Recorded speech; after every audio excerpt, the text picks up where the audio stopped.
Welcome to the Unscripted SEO Interview Podcast. Yes, it's 100% unscripted, 100% unrehearsed, 100% unedited, and 100% real.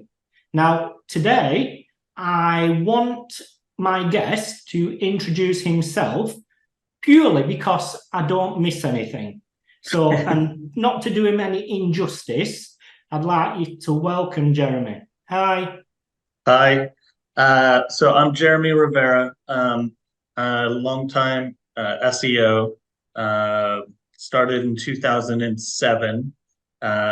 Worked with a real estate website hosting company as a support tech, and people wanted to move their logo over an inch, and they wanted to make sure their email worked, and they kept asking, "How do I rank better on Google? How do I get this? How do I sell homes? How do I get leads? This is worthless. Why am I paying money for hosting? I hate you."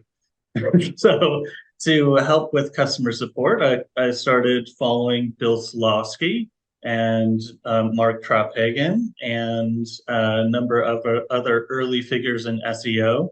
And I built a small blog called Foot and Mouth Disease. And I was so happy when I ranked on the first page for content writing advice. And the marketing team at the company found out that I was on the first page, and they made a ton of their own blogs and pushed me off of the first page out of spite. So then I really had to learn SEO and figured out, okay, I need links, I need better content, I need to show them up. I said, hey, whoever's number one for this term, you get this Alf bobblehead on your desk. And after 6 months, I took the bobblehead, and after another 6 months, I became the supervisor of their department. And that started me on my career in SEO. I worked with that company, got bought by homes.com. So I ended up doing SEO for homes.com, but also more on the software side of things. They had a lot of need of product management combined with SEO to make decisions for this platform for literally, 20,000 realtors were on this platform. And so as small changes make big changes. Accidentally, do you remember when reciprocal links were really cool in 2000, before 2008? Yeah, reciprocal and three-way linking. And everybody was doing reciprocal links, and then all of a sudden there was a conference, and Matt Cutts came out and said, you realtors have been excessively reciprocally linking. That was my fault. I thought it would be really neat if I gave the realtors a map of the United States. Each map was a state, and they could reciprocally link with whatever realtors that they wanted to in that state. They went nuts. There were guys that had hundreds of reciprocal links to their reciprocal link pages as a real estate agent in that particular state, literally thousands of links all on the same CNET. And we got blacklisted by Google, and everybody's organic traffic plummeted. And we hired a very expensive consultant and realized, oh, hey, we totally just made the world's largest link farm. And we kind of torched the entire concept of reciprocal links for everybody. So sorry about that. If you are benefiting from reciprocal links early in SEO, I personally apologize for ending that. And then after that fiasco, I recovered. We helped recover. Everybody came back. Yahoo and Google forgave us, but the realtors didn't because their rankings weren't as good after that. I went to work for a company called Raven Tools. John Henshaw is a fantastic gentleman. He runs the Coy Wolf newsletter, and it's a fantastic read, great resources. But he owned a company called Raven Tools, which was in parallel to Moz at the time. I came in as their in-house SEO and stayed there for a year until Google decided to slap them down and say, hey, you can either have scraped rankings or you can have paid rank tracking and do paid tools. And they chose to ditch their rank tracking, lost half of their income, and I lost my nest there. But it led me on an interesting journey. Went to the agency world. I did social media for Jeff Foxworthy for a year. I pretended to be him live tweeting the Super Bowl, and passed on the jokes from his crew and him and posted them on Twitter, which was exciting. And then I finally realized, hey, I should do this freelance. I can do this better without an agency eating up the margins, and did some really successful consulting, did HCA, worked with Logan's Roadhouse, Captain D's, and thousands of small little businesses. Since then, I came back in-house, worked at another agency, and have finally landed at Copy Press, which is fantastic. Dave Snyder's the CEO, and we focus on building content, authority content at scale, using teams of expert writers, actual subject matter experts, interviewing, training them, building teams, and combining that. My role is to help build the software. So we do keyword clustering. We have tools to help prospect and find placements for content. And then we have keyword gap analysis and content analysis tools that I'm leading.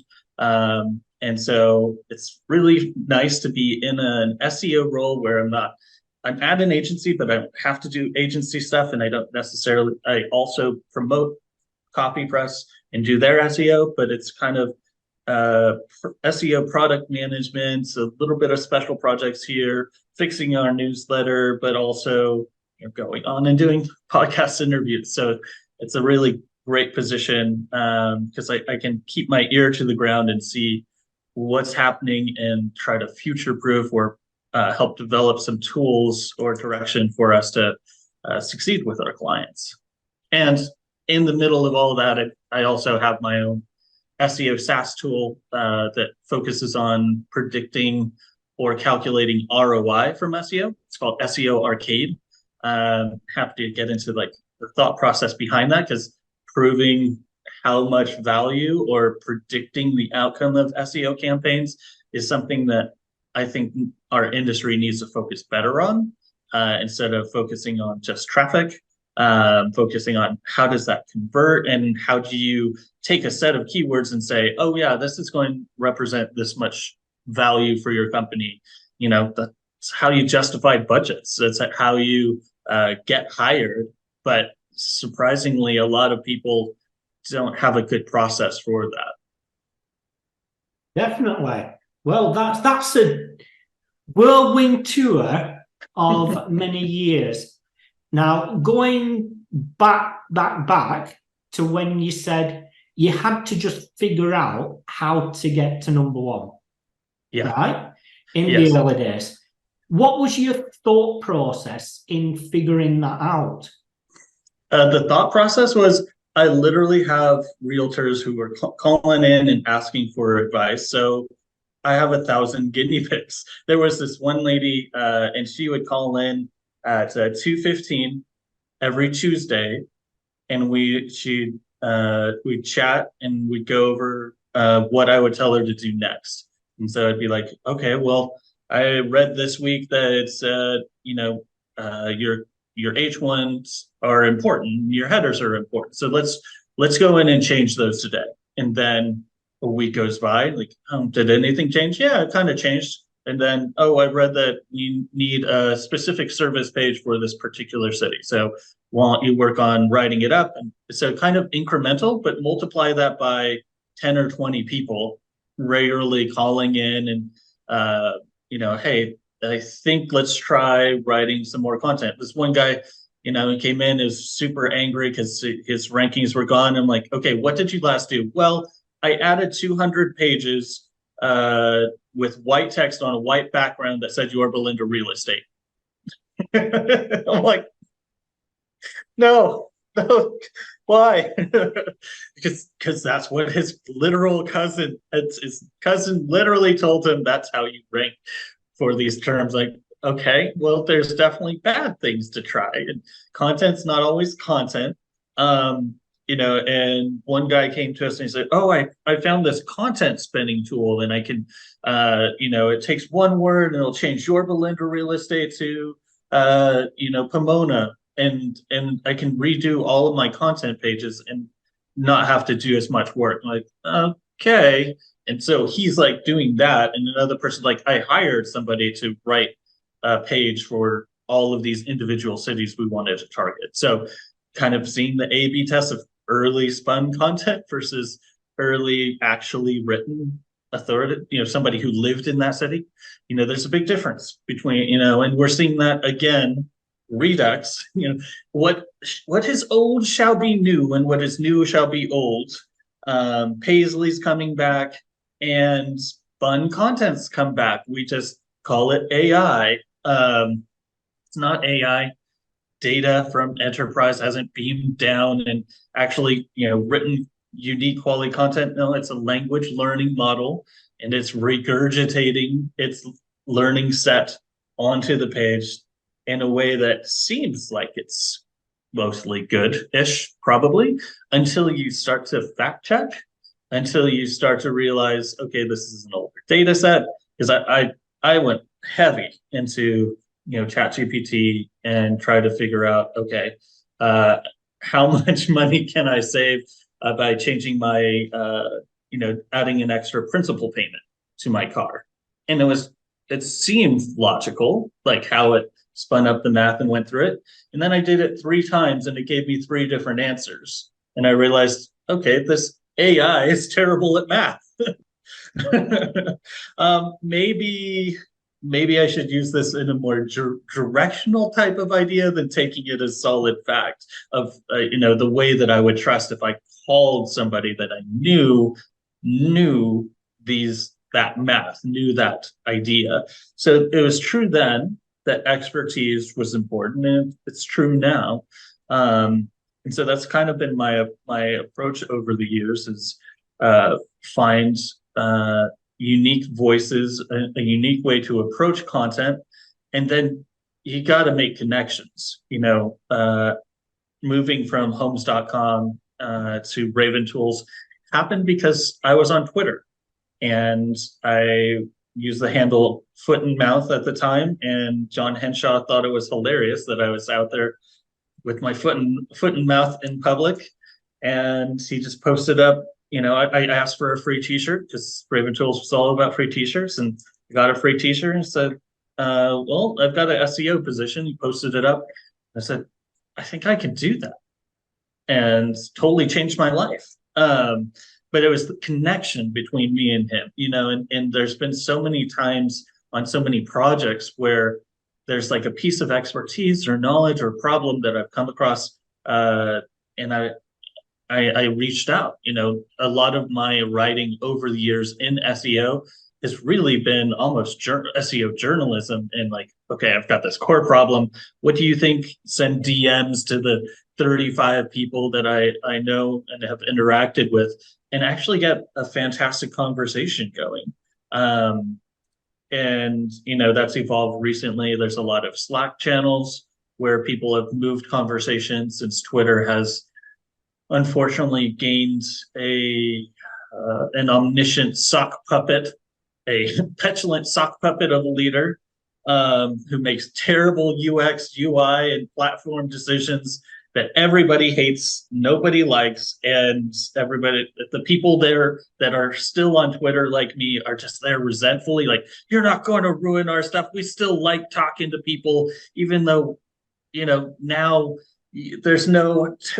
He took away open graph titles and headers because he wanted to keep the clicks on the platform. Obviously, like, we know that. Like, we look at the data and we know, oh, hey, we're going to take the time to optimize and put open graph tags. And we're going to take the time to optimize our titles and descriptions because we know it impacts click-through rate. It's like, oh, well, we'll just take that off. All of the digital marketers that took the time to think that through, make sure that those title tags got added, and no, it's just an image with a small URL on the left, and hopefully it grabs the right image. Like, it's just grabbing one random image from the page. Hopefully that represents it. Just obviously bad decisions, but I'm there. I'm still on Twitter, Jeremy Rivera SEO. and my SEO Arcade handle, fighting and communicating with the people that still are out there doing tweet chats. There's hashtag SEO chat and hashtag SERPstat chat that I go and participate on a regular basis, because there are people joining that platform who don't know how much it sucks now, compared to how it was. And plenty of porn bots, but that's just the status of the platform now. But it's all about conversation and having an SEO problem, like or a complaint. Like half of the people on there are really just kind of pointing out, okay, that's stupid, in SEO, and there's a whole conversation like how accurate Google Search Console is something I came up against recently, because saw somebody talking about, oh, there's no data source that's quite as good as Google Search Console. And I said, is it though? I mean, is it though? Because I have a number of sites. And so for my SEO Arcade site, it's not a bonanza of traffic, not making a bunch of money, but out of the 140 clicks to my article that's literally about how accurate is Google Search Console, they gave me 5 clicks that I know what those queries are. 100, it says 140 at the top of the page, 149 people visited, click to it. It gave me details for 5 of those clicks. So that's 3% of the data. That's accurate. How am I supposed to project that out? How am I supposed to distribute the 140 remaining clicks that I know came from Google for keyword queries? They searched and found me, but they only told me, is Search Console accurate? 5 clicks. And I've got the other impressions for other queries. Do I make up a matrix and distribute the rest and make up clicks and distribute it? Or do I just, well, I only have click data for this one, so I really know I got clicks there, so I got 149 clicks instead of 3 clicks. That no statistician can work with 3% of the data. It's laughable, but that's the state of this. That and people argue about come down really hard on Ahrefs recently, and like, oh, the data's not accurate. Well, it's a lot more accurate than Search Console sometimes. Like if you literally looked at another project and 60% of their traffic has detail of what the queries and clicks were. I've never seen anybody I've never worked with on a project where there was more than 70% of details, and that's for our own good. It's anonymization. We're keeping these queries anonymous. Like, it's SEO. It's an SEO SaaS tool. What is the query that they're putting in that needs to be anonymized? That's going to give up some secret hint about their personality or their location when they're searching for an SEO SaaS tool, when they're searching for SEO ROI. Where is that justification that Google puts out there that it's anonymization? And some people throw the caveat, oh, well, their search interface in Google Search Console, that's just bad. And it's limited to 1,000 rows. And if you use Google API and get that Search Console data out, you can get more clicks. And if you use Google BigQuery and export that data, you get even more. Well, there's a couple of problems with that. Like, one, Google, when small business owners are signing up for this platform and getting the data out of it, Google's not saying, hey, get 12% of your data. It's perfectly accurate. You'll see half of your traffic. They don't disclose it. They say, oh, well, here's all of your click data. And we just anonymize a little bit. Oh, there's this small problem where another percentage of it is you can get it through the API. Have you tried using Google BigQuery? I cannot imagine a small business owner actually being able to go through that. They can't. If they have Google Search Console, as a small business owner, they're in like the 10% of people who are on the cutting edge. There's no way that they're going to set up Google BigQuery. It took me half a day, and I've done this for 16 years. And I was scratching my head because they changed the UI layout, said, oh, you need to connect the API and do this setting and this setting. Super easy. And even if we change the layout, you'll be able to do it again. They changed the layout. I could not find any of those details. I had to DM 3 different people to say, how do I do this? All of the materials are wrong. Even the Google Guide Center is not the same. Where is this? It took me half a day, and it still only gave me, now I'm up to 12 clicks for that article. Now I know where 12 clicks are going instead of 5. So thank you, Google BigQuery. Thank you for bulk exporting useless data. How am I supposed to make a change in my strategy if I go from 3% of data to 8% of data accuracy? Rant. Wow. With your SEO Arcade tool, why did you want to create a tool based on correct me if I'm wrong, but as far as I'm aware, it can predict the ROI from SEO. Is that correct? In a way, yes. In a sandbox type way. So it's directional. So I had a keyword research process, and I said, okay, if I have a specific keyword and I look at the other 10 URLs and I grab the top 100 keywords that those pages rank for, I have something unique.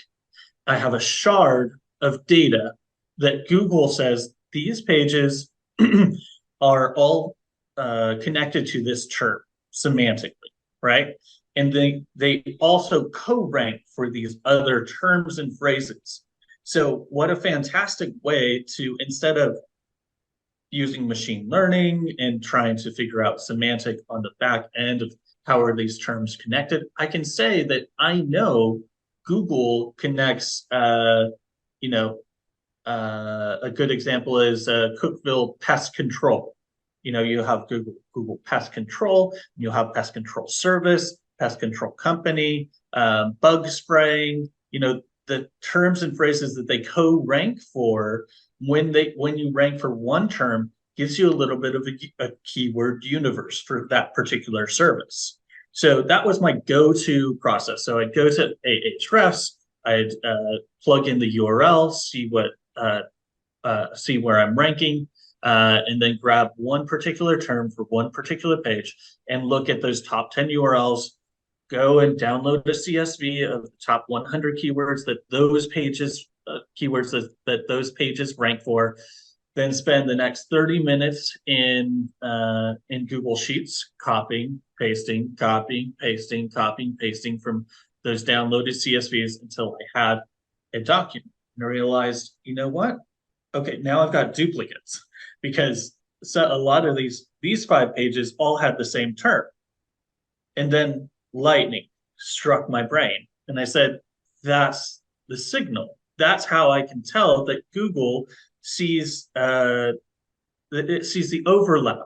If for this particular phrase, 10 out of 10 URLs all co-rank for one of those phrases, that is a higher priority.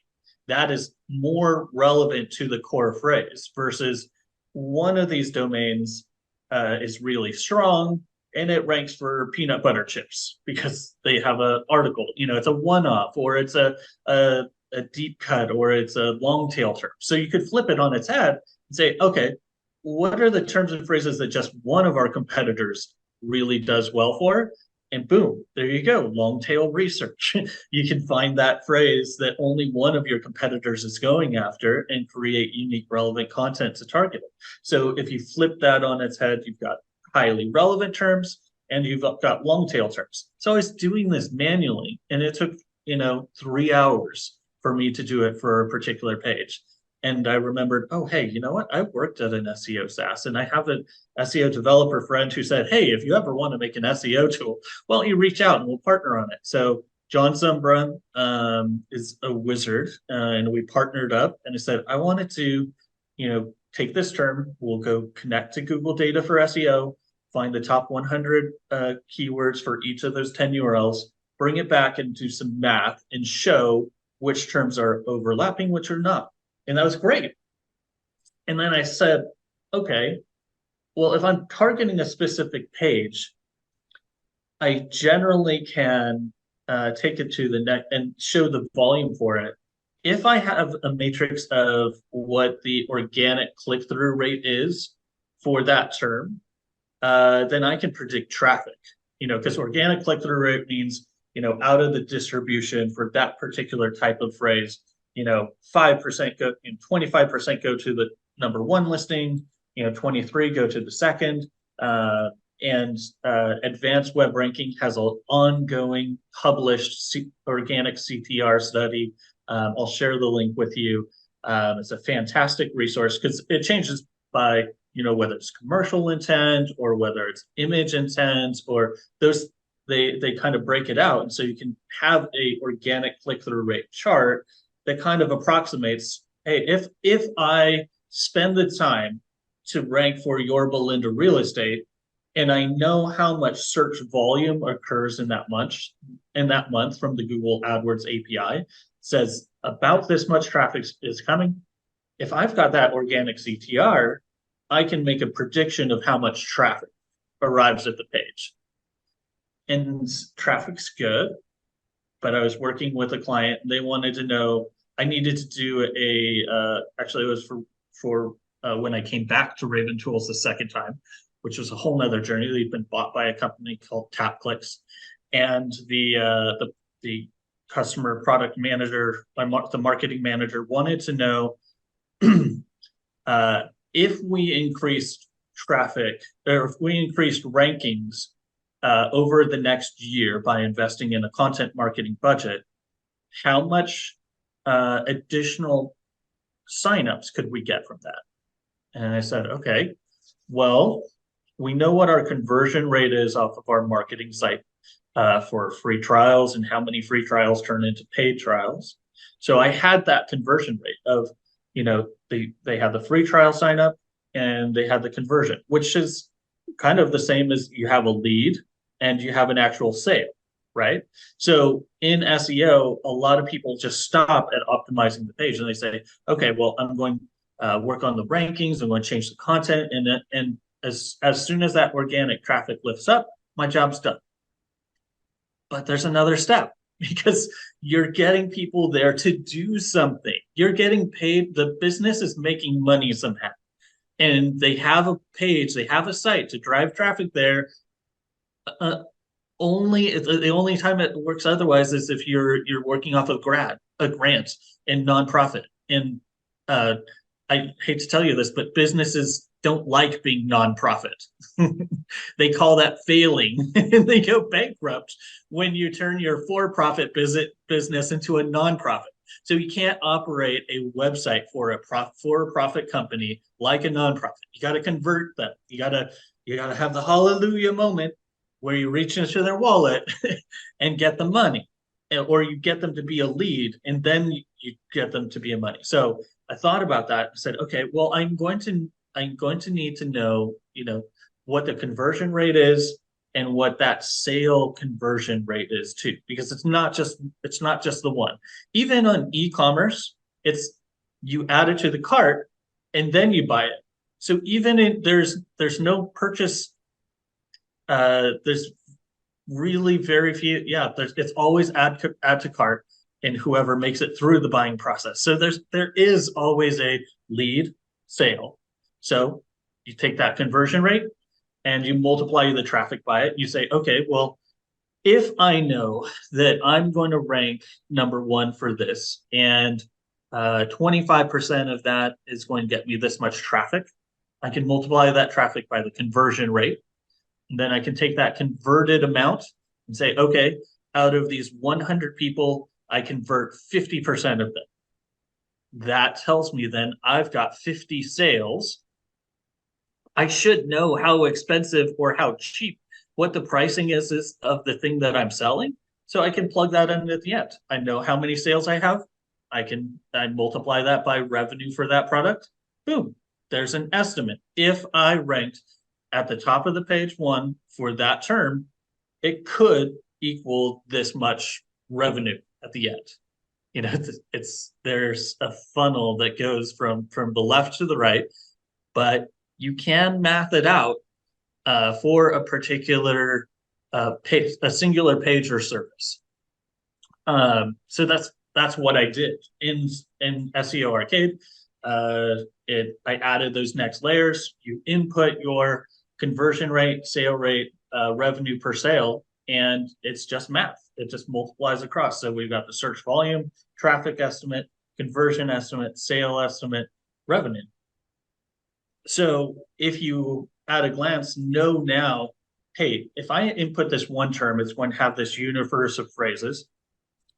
If I can then really make a business argument and say, this is the marketplace for the top most relevant keywords for this particular phrase that's heavily relevant to it. Here's a representation of how much money you could make if you were at the top of the page for all of those terms. But you and I know you never rank for number one for all of the terms that you rank for. So then I added kind of a widget that said, okay, if you got half of your keywords that are discovered here, so you got to edit the list and remove the non sequiturs and the ones that don't work. So you say, hey, if I ranked in the top three, not even, like combining the organic click-through rate and just averaging that and say, hey, if I was in the top three for half of these terms, with this conversion rate, this sale rate represents this much revenue.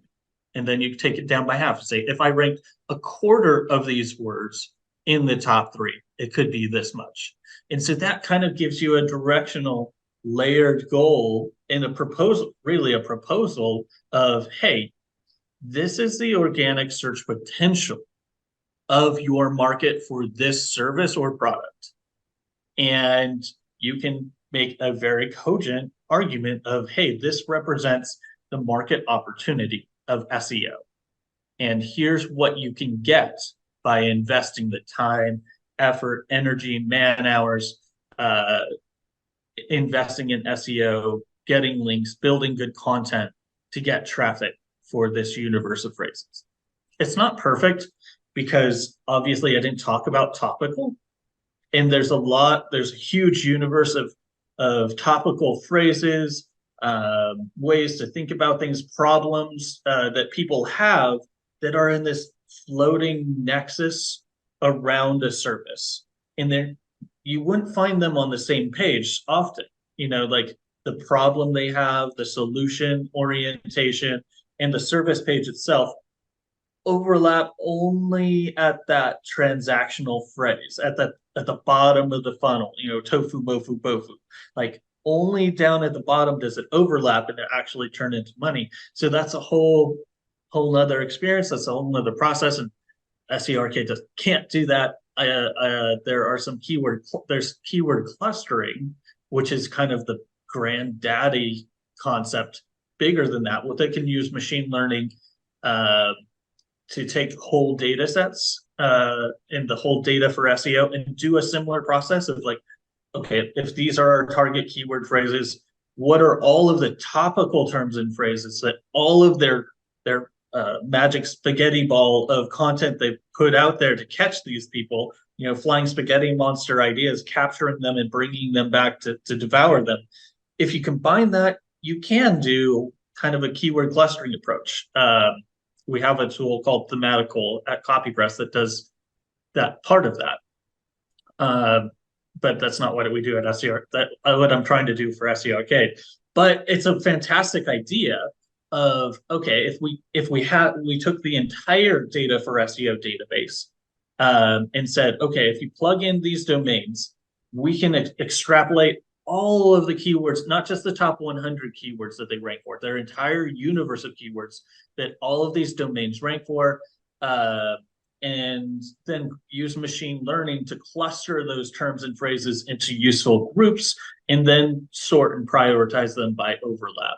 And so then instead of 100,000 keywords, instead you have 250 clusters of keywords. And then that's where the subject matter expertise needs to come in.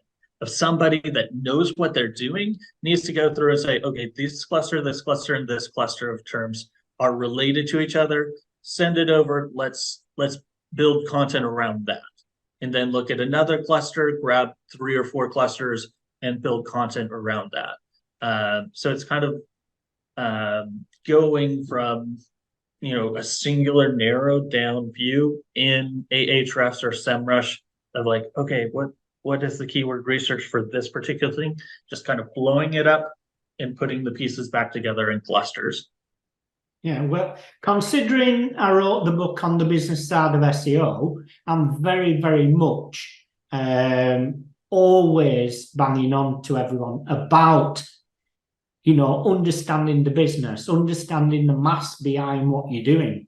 So what you've described there, I'm absolutely loving, because I in most cases, there's a massive disconnection between what SEOs are doing and the business impact, the ROI, everything. Yeah. And I still believe there's that massive disconnection in the industry. And on the flip side, especially from a higher level, pitching budget, to the C-suite, and all that. So, you need all this data in order for the CFO to make an informed decision. Yeah. So that's informed is the word I have come across over the years, which I've been told, from many C-suite that's what they need to understand. And obviously having something like this to say, okay, well, this is the research, this is all the conversions, that's how much you can make, we can potentially make, and this is the investment I need in order to do that, and the ROI is there. Yes. And I think that's a massive thing. But when the tool is doing the groundwork, the research for you, how in depth is that sort of research part? Is it just on a list of keywords, or based on, or is it, how does it come together with the research that the SEO is going to then understand what resource they're going to need? Yeah, it starts from that basic the basic concept of you have a single seed keyword. Actually, I bumped it up to 5. You have 5 seed keywords because Nashville HVAC and Nashville air conditioning, Nashville heating, and Nashville cooling, they're going to have a different matrix of a different universe of keywords. But you can start with your seed, and then you've got that to start with, and then it gives you a universe of it usually is somewhere between 500 and 1,000 keywords that you're looking at, and so you can go through it and clear out the ones that are not correct or false positives, or you're not targeting those. And this is the thing. You still have a human process. There is no tool that's going to be able to look at this list and tell that, you have to go to the SERP. You need to look at that term, plug it in, and see how is Google recognizing that term or phrase? Because there could be, there could be false positives that show a tremendous amount of traffic for a term, and it floats to the top because it's got the most traffic, but it's because there's another business that's named that. Or there's a regional center that does something else that also has that name, and you're splitting the traffic between the two. It's like Nashville air conditioning.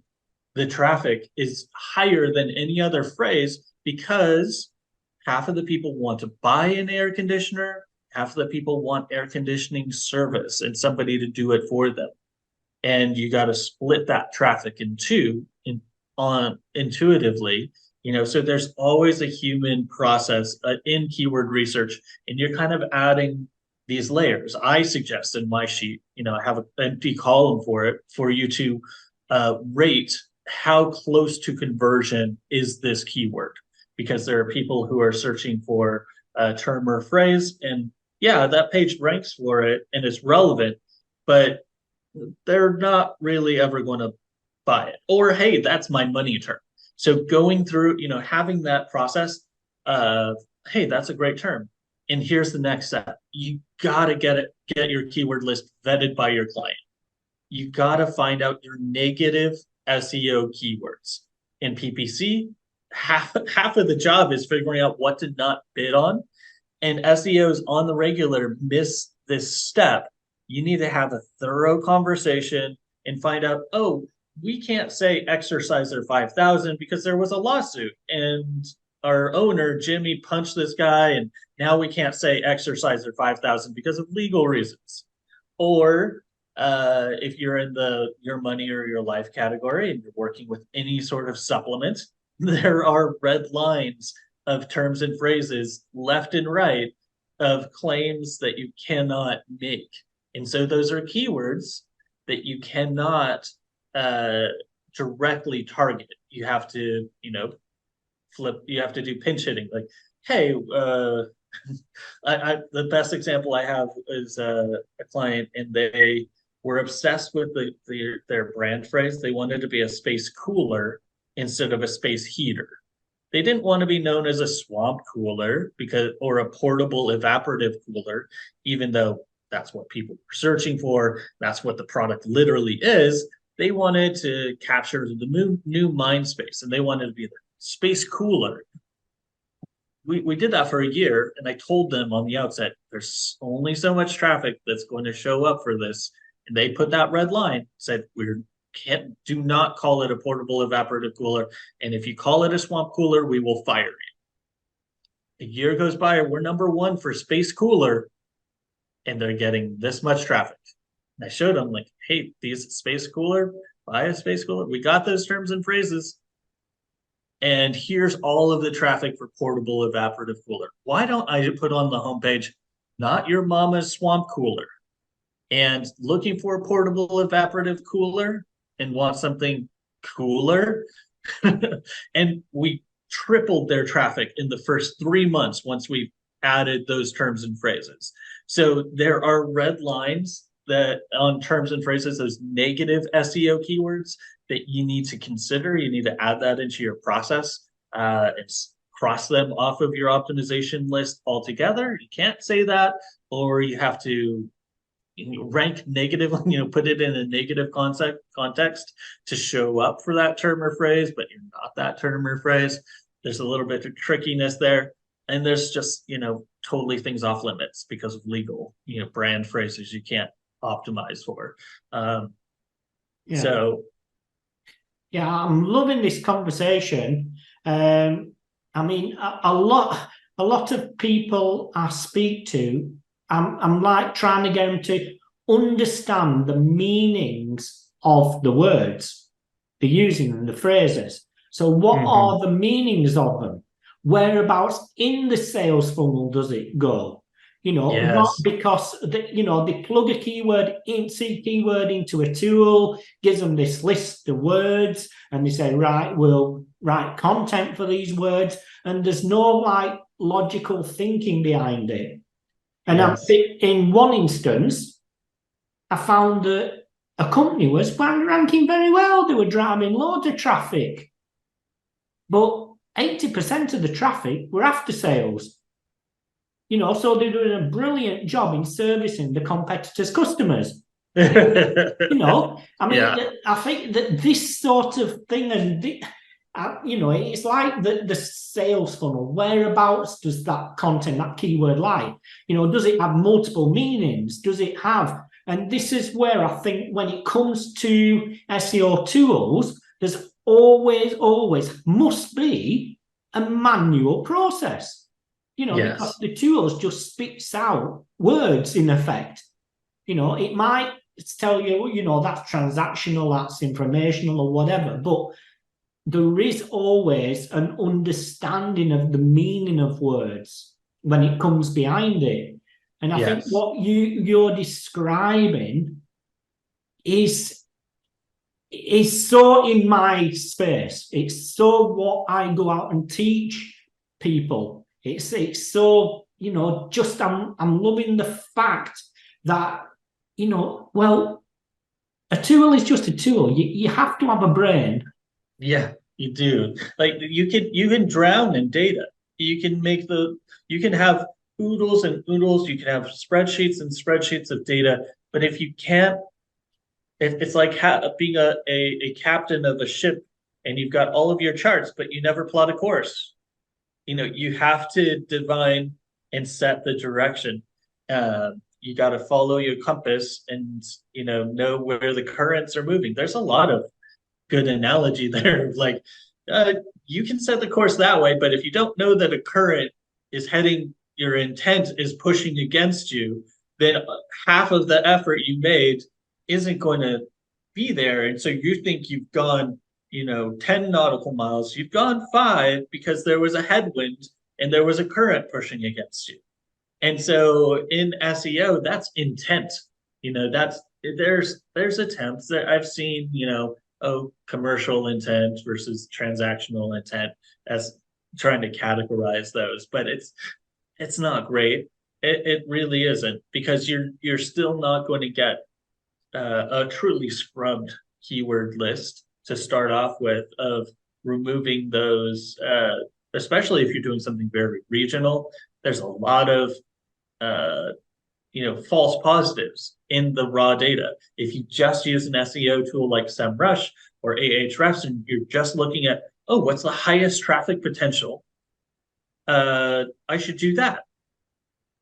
The problem now with helpful content update, making people again get panda slapped, because this happened before. It happened before. Everything that's old is new. We already had a huge algorithm that came out and said your content is crap, and we called that was a labeled algorithm update called Panda, and we realized, oh hey, you know what? This content is crap. It's machine we spun it up and we spent like 5 seconds making it, and we're surprised that now our rankings are gone, that the big mean panda has come. And we were like, oh, well, because it's AI generated, it's machine learning, and it's really quite clever. And I had an editor spend 5 seconds changing 3 words. Surely there's no problems here.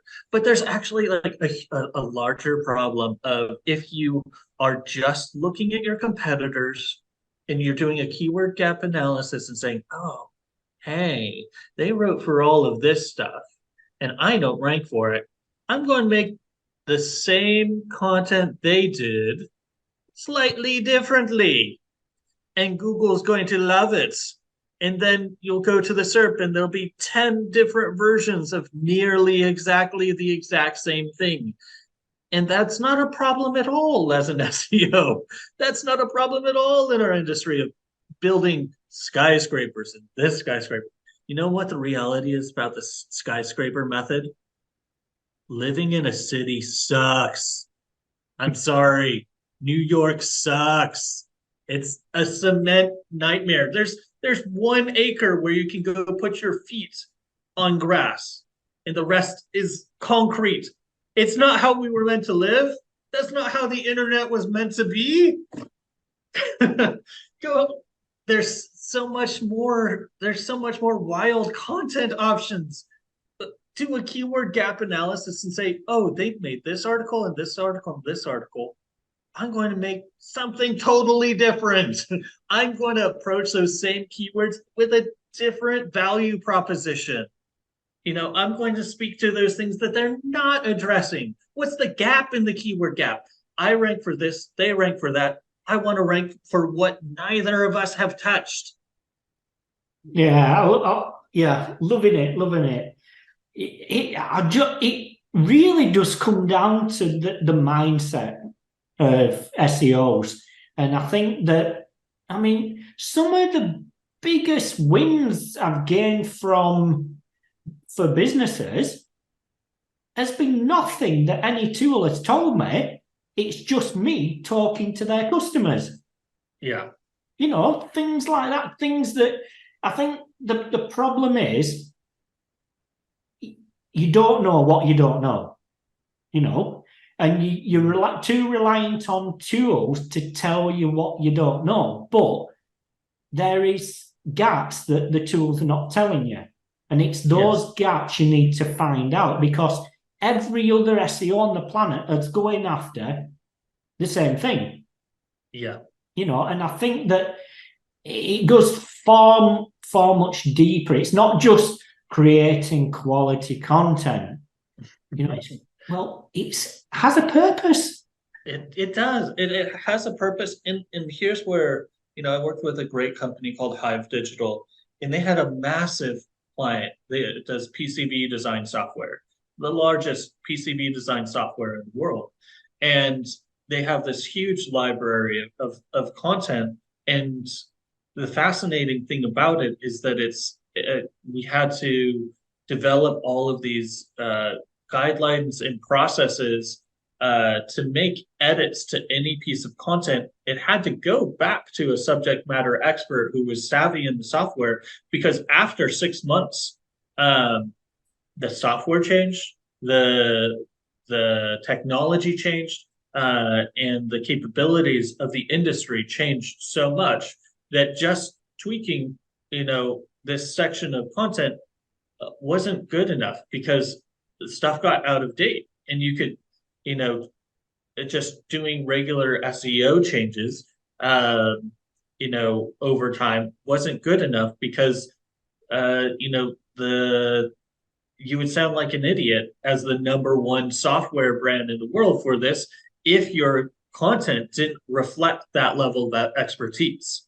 And so we had to convince them to invest heavily in several on-staff subject matter experts who knew this software and this industry and were leaders in the industry and were the voices that people looked to. And that's the difference. Like hiring, people from Colombia and hiring people from, third world countries with geographic arbitrage sounds great as a business model. Oh, we're going to save so much money, by creating content over there. But they're not subject matter experts. They might be competent or somewhat capable writers who can look at the training base of similar articles that exist and mash keys around and make something kind of similar. That's a very different proposition than having a person with a PhD, 10 years of experience, and they're working on the software every day.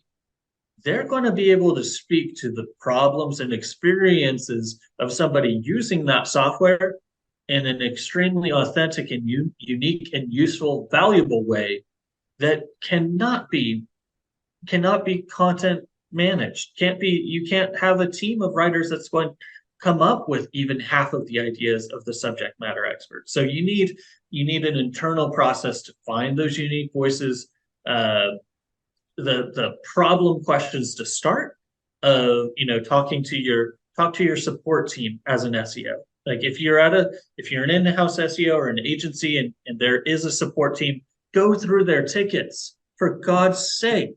Those are the problems people are having for you to solve. And guess what? You solve those problems, you get a double ROI. You reach the people who aren't customers who have that problem, and you retain the users who would have bounced out because they couldn't do X with your software. You put an article that says, here's how to do X with the software, updated, maybe a short little video. This is it. And make sure you keep up with your UI UX changes. You change the UI, make a new video. You gotta, because it's confusing otherwise.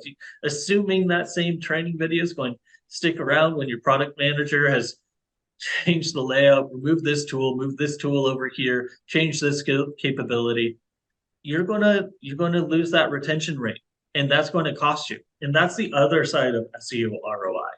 There are soft ROI benefits to a fantastic SEO campaign, reducing churn, increasing retention, enabling upsales. All three of those things are in the C-suite's mind of KPIs that they have on their sheet. How are we doing on retention? Is that going up? Is that going down? What does our churn look like? Is that rate going up? Is that rate going down? And upsets. Are we increasing the amount of revenue we get from our current customers, or is that decreasing? Those are three lines on your CEO's spreadsheet that you can strongly argue that you can have an effective SEO campaign to address. And if you're not thinking that way, you should be. Definitely. Now, the time is totally rocking on. And I want to ask, is there anything you feel strongly that the audience needs to understand that we haven't covered yet? Link building. So link building isn't about DR. If you are contacted by or have gotten any links and anyone in the process has put a qualifier of this link needs to have this much DR or PR or AR or whatever, it needs to have this metric associated with it, you're doing it wrong. You're doing it wrong. Because what you need to be able to do is have a sniff test. Like, yes, do look at how many backlinks overall that domain that's going to link to you, how many links do they have? But if you're looking at that individually, just as a singular metrics, you're going to probably get a link from a really bad PBN because people have specifically created a site that has links from other PBN sites. And oh yeah, it's got a DR of 65 or higher. Well, that's because they spent the last 2 years getting other links from other PBNs so they could have that, so they could sell you that link. And if your mentality is there, you're not going to take the time to look at, okay, well, is this site, is the audience on this site useful for me? Definitely. You know, is the quality of the content over here absolute garbage? So it's really more about finding ways to connect what you really want to do, which is build your brand's subject matter expertise. And that could be an individual person that you hire. It could be a particular person in-house that you build up their portfolio, and you start to build and say, okay, here are the social signals. We're going to send schema markup to say same as this author is creating this content. And he's also a guest author on a podcast here. He has this guest article here, all pointing and saying, this guy knows what he's talking about. That expertise transfers. It is its own separate individual signal now. And that's reflected in Google's understanding of entities and the knowledge graph, which is a separate part and parcel of creating an authority brand and creating a real authority footprint. Helpful content has come out. We've had our first major update, and a lot of people are getting smashed. And it's not, part of it is that a lot of content was built by SEOs. It was created just to rank to get the ad clicks. They scrape all of the people also ask, create machine generated or Columbia generated content that technically answered the question, but the only reason it existed was to smash ads all over the place. Cyrus said it, Lily Ray said it, 80% of sites hit by HCO, they don't have a business model other than earning AdSense. And if your site is just there to gain AdSense, your time is coming to an end. You know, that the golden age of just creating a bunch of content to rank is coming to an end. You know, and arguably a lot of that content's not useful. You know, it's duplicative. It's, you know, programmatic SEO. You're like, okay, well, you're tapping into the same databases, 8 other sites, and pumping out something in a slightly different table. I don't think that's going to survive very much longer. And a lot of people made a lot of money, and they've got a lot of it invested into it, and it's going downhill. I only work with real companies. I only work with real brands, and we only get paid. And my daytime agency only works with real companies. So if you're out there and you're an SEO and you were making a lot of money by making a lot of sites that just answered those questions and just collected ad revenue, I think that time's coming to an end. You know, there are more and more elements that Google is trying to use on authorship, understanding, expertise, and trust. Those signals have real world things that you can do, and they're hard to fake because Google realized they're hard to fake. Therefore, those companies that have those signals deserve to rank better. It's the same thing as 2006. You know, what is old shall be new, or what's new shall be old. You have to have somebody who's competent building your content.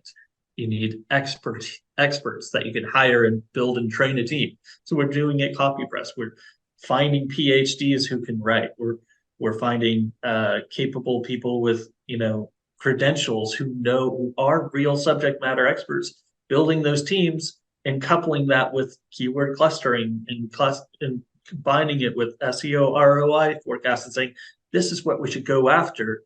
Here's articles. What's your input? What's your team's input? And what is the real articles we can make that's going to move people down the funnel? We don't want to just splash tons of content everywhere. We want to create content that has a purpose, that moves people down the funnel and converts them into paying customers. Well, on that note, there's only one thing to add. Where can people find you? I'm on Twitter still, Jeremy Rivera SEO. I've got my website, SEOarcade.com. I have a newsletter there, and I have a lot of newsletter guests that I bring on, talk about expertise, authority, trust. I do recaps of SEO tweet chats that happen. I'm on a dozen SEO Slack channels, so big SEO subreddits, Slack channel, Online Geniuses, the SEO Slack channel. So basically, if there's an SEO Slack channel, I'm trying to get into all of them. So you'll find me there. And I'm at copypress.com.